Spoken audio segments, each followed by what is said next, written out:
It's 9 p.m. You pick up your phone with one noble, pure intention. 5 minutes of English practice, then bed. 45 minutes later, you've watched a man in Texas rank 14 types of gas station snacks, a cat knocking 3 separate cups off 3 separate tables, and a stranger's entire kitchen renovation. You have learned exactly 0 English words. You have, however, developed a strong, completely unnecessary opinion about gas station snacks in Texas. And the worst part? You didn't even decide to do that. Nobody chose it.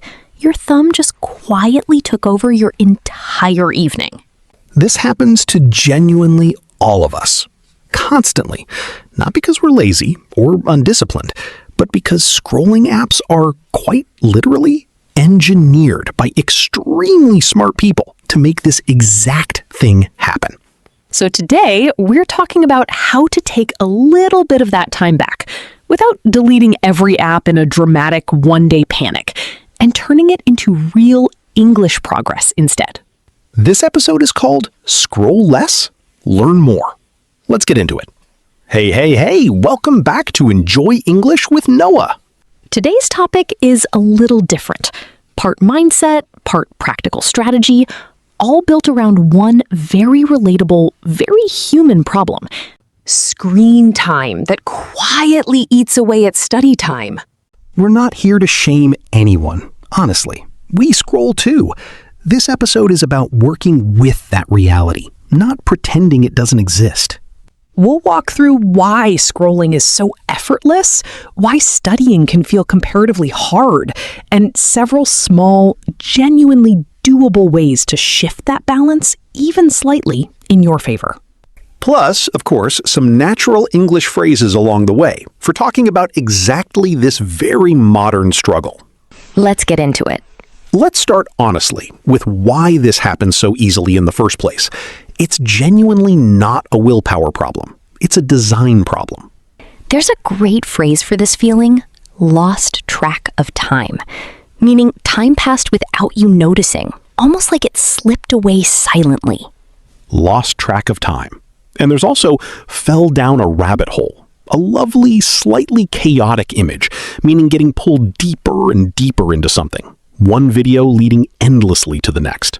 Fell down a rabbit hole. Short videos are specifically designed with no natural stopping point. Unlike a book chapter or a finished episode, there's always another one right there, instantly. There's a phrase for that too, endless scroll, describing feeds genuinely built without a clear natural ending, by design, not by accident. Endless scroll. Let's repeat these together. Lost track of time, fell down a rabbit hole, endless scroll. None of this is really about your discipline. It's about a very well-designed system quietly working against your original 5-minute intention. Let's hear this play out honestly, between 2 friends comparing notes. I genuinely thought I had a discipline problem until I actually looked at how much time these apps track for me each week. What did the number actually say, if you don't mind sharing? Honestly, embarrassingly high. Way more than I would have guessed if you just asked me directly. That gap between what we think we're doing and what's actually happening is exactly why this episode matters. Seeing it clearly is the first real step. Small truth number 2. There's a real meaningful difference between passive scrolling and active learning, even when both technically happen on the same phone screen. There's a phrase for this, mindless scrolling, meaning consuming content without real focus, without actively processing or retaining much of anything. Mindless scrolling.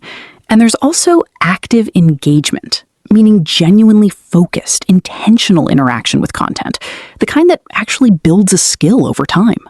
Active engagement. Here's an honest, slightly uncomfortable question. After 45 minutes of scrolling last night, could you actually recall 3 specific things you watched? Honestly, for most people, probably not. The content simply passes through without really sticking anywhere. There's a phrase for that too. In one eye, out the other. a playful twist on the classic idiom, describing information that never really lands in the first place. In one eye, out the other. Let's repeat these together. Mindless scrolling. Active engagement. In one eye, out the other. The goal today isn't zero scrolling. It's simply shifting a little more of that time toward genuine active engagement. Small truth number 3, trying to simply delete or ban scrolling entirely almost never works long term because it doesn't actually replace the habit, it just leaves an empty gap. There's a great phrase for the better approach. Swap one habit for another. Meaning replacing a less useful habit with a more useful one in the exact same moment, rather than just removing it completely. Swap one habit for another. There's also same time, different outcome. A phrase reminding you that the goal isn't necessarily less screen time, it's better screen time. Same time, different outcome. If you already reach for your phone during that 9 p.m. gap, the fix isn't necessarily fighting that reach. It's changing what's waiting for you when you do. There's a lovely phrase for that too. Replace, don't just remove. Meaning swap the habit for something equally easy, But genuinely valuable. Replace, don't just remove. Let's repeat these together. Swap one habit for another. Same time, different outcome. Replace, don't just remove. Let's hear this idea show up in a real evening routine. I keep trying to just delete the apps completely, but honestly, I always end up reinstalling them within a week. What if instead of deleting them, you just moved one English learning app right next to them on your home screen? Huh. I've never actually tried that. I always assumed the fix had to be more dramatic than that. Sometimes the smallest, easiest change is the one that actually sticks, precisely because it doesn't feel like a huge sacrifice. Small truth number 4. And this one's genuinely one of our favorites. The pay the toll method. A simple, almost sneaky little trick. there's a phrase for this. Pay the toll first, meaning complete one small valuable action before allowing yourself the easier, more tempting one. Pay the toll first. Before opening your usual scrolling app, do one small English task first. 5 flashcards, 1 voice message, 1 page of reading. There's also earn your scroll, a slightly playful phrase, meaning treating your scrolling time as a small reward rather than an automatic default. Earn your scroll. This isn't about punishment, honestly. It's about simply reordering 2 things you were probably going to do anyway. There's one more useful phrase here. 2 minutes before. A practical guideline, meaning just 2 minutes of real practice right before you allow yourself to scroll. 2 minutes before. Let's repeat these together. Pay the toll first, earn your scroll. 2 minutes before. Let's hear this play out in a real, honest moment. I used to just open my scrolling app the second I felt bored, completely automatically, without even thinking about it. What happens now if you try the toll method instead? Honestly, most days I do just 2 minutes of English first, and some days that turns into 10, simply because I'm already there, already started. That's exactly the trick.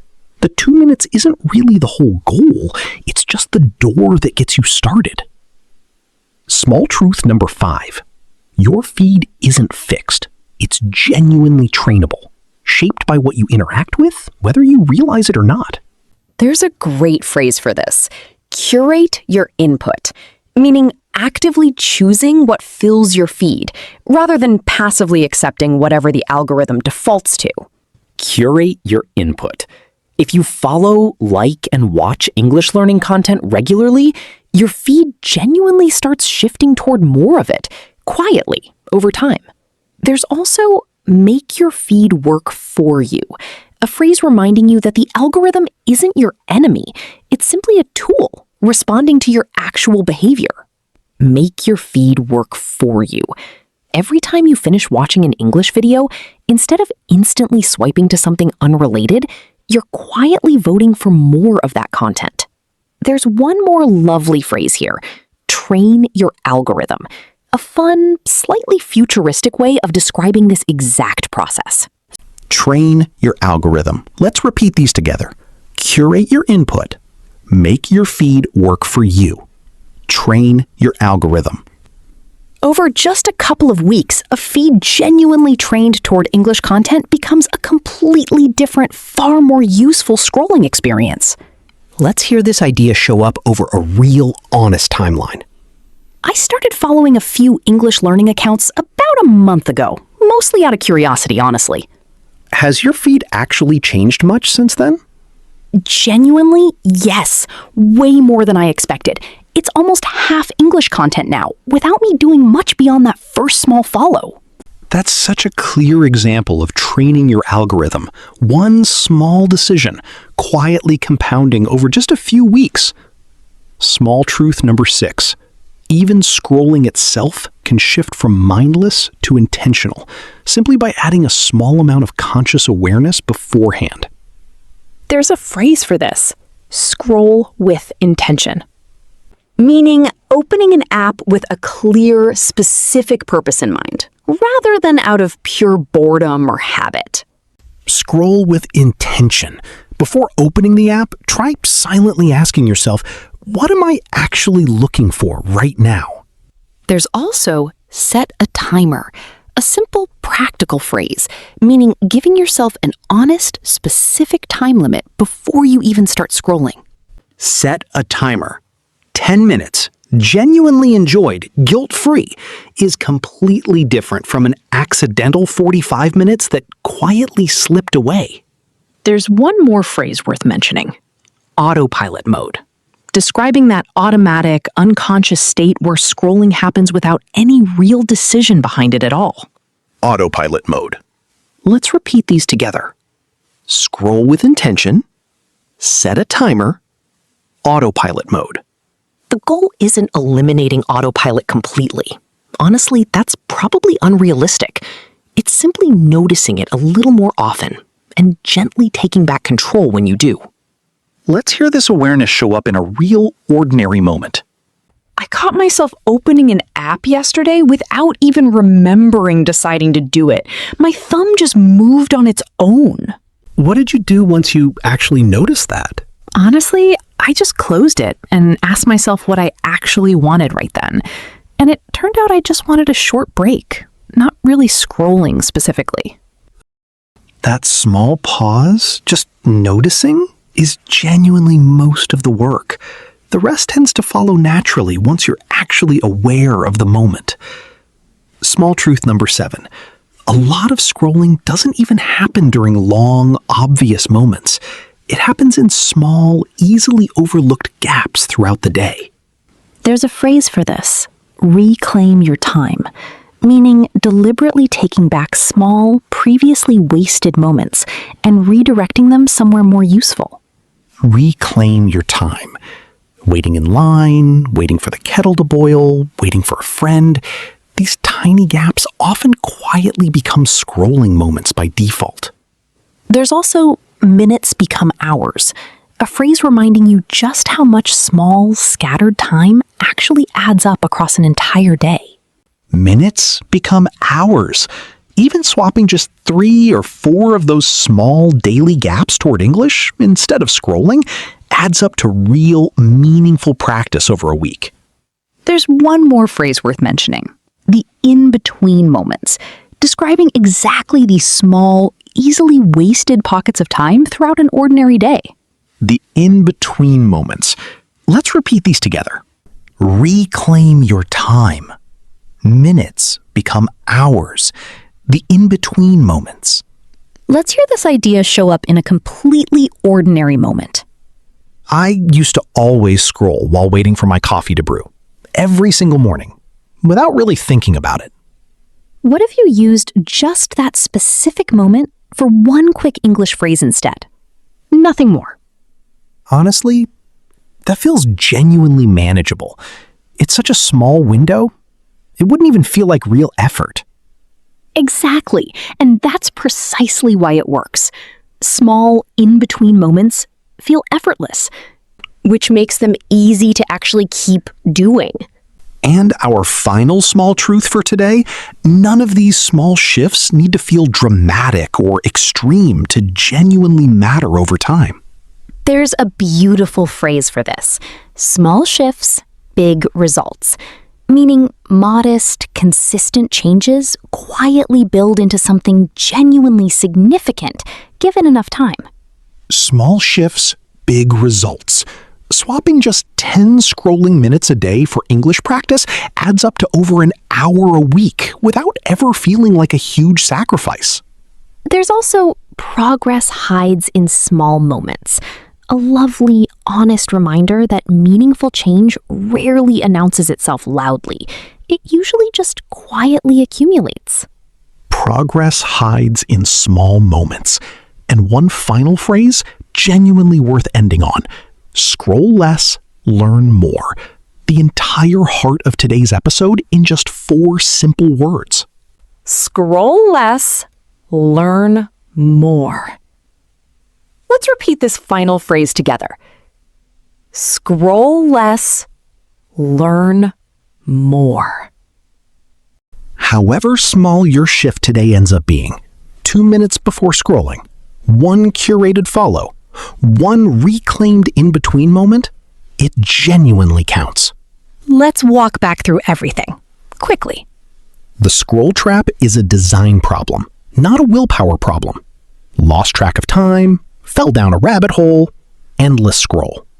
Passive scrolling and active learning aren't the same. Mindless scrolling, active engagement, in one eye, out the other. Swap the habit, don't just restrict it. Swap one habit for another, same time, different outcome. Replace, don't just remove. Pay the toll before you scroll. Pay the toll first, earn your scroll. 2 minutes before. Curate your feed to work for you. Curate your input, make your feed work for you, train your algorithm. Scroll with intention, not autopilot. Scroll with intention, set a timer, autopilot mode. Reclaim the small, in-between minutes. Reclaim your time. Minutes become hours. The in-between moments. And finally, small shifts, big results. Progress hides in small moments. Scroll less, learn more. 8 small truths and 1 simple message underneath all of them. You don't need to quit scrolling completely, you just need it to quietly start working for you instead of against you. Let's turn this into real practice. Pause after each prompt and act out loud right now. Prompt 1. Before you scroll next, try the 2-minute rule. 1 small English task first, then allow yourself to scroll. Prompt 2. Think of one in-between moment in your day. Waiting for coffee, waiting for a bus, and decide right now what you'll use it for instead of scrolling. Prompt 3. Follow 1 new English learning account today and actually watch it fully to start training your feed. Prompt 4. Say the phrase, scroll less, learn more, out loud, and genuinely commit to trying just 1 small shift this week. Mia, honestly, this episode felt like it was talking directly to me, more than a few of our other ones. Same, completely. I think most of us know this feeling far too well. Before we go, tell us in the comments, what's your biggest scrolling trap? And which of today's tricks are you actually going to try first? We read every comment, and honestly, we genuinely love to know if this helps even a little this week. New episodes every week, right here. Thank you for spending this time with us instead of scrolling somewhere else, for once. Until next time, take care, stay curious, and keep speaking English. Bye, everyone. See you next time.